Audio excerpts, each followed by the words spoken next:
రైతులందరికీ నమస్కారం అండి. ఈరోజు మనము ఈ గోటూరు గ్రామంలో అయితే ఉన్నాము.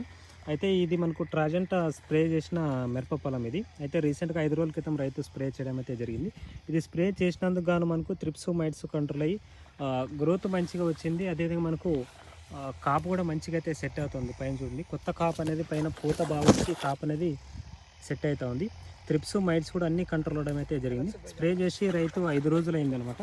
5 రోజులకు గాను మనకు ఎలాంటి త్రిప్స్, బ్లాక్ త్రిప్స్ సమస్య లేనట్టుగా, అదేవిధంగా మనకు వచ్చిన పూత కాస్త వెంటనే కాపుగా సెట్ అవుతుంది. ఎక్సలెంట్గా రావడం అయితే జరిగిందనమాట.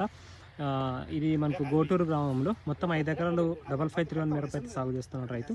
స్ప్రే చేసినందుకు కానీ చూడండి, మనకు గ్రోత్ కానీ, ఫ్లవరింగ్ కానీ, అదేవిధంగా మనకు కాపు సెట్ అవ్వడం అనేది చాలా ఎక్సలెంట్గా ఉందన్నమాట. వచ్చిన పూత మాస్తం ఎంతనే కాపుగా సెట్ అవుతా ఉంది. అంత బెస్ట్ రిజల్ట్ అయితే ఉంది. ఇదివరకు దీంట్లో ఫెరారీ గోల్డ్, లాడియా, జెటానిక్స్ అవన్నీ కూడా రైతు గ్రాండెక్స్ అవన్నీ కూడా స్ప్రే చేయడం జరిగింది. కంటిన్యూగా స్ప్రే చేసుకుంటూ వచ్చినా కూడా రిజల్ట్స్ అనేవి ఇంత ఎక్సలెంట్గా అయితే ఉన్నాయన్నమాట. ఇది వీడియో అండి. Thank you.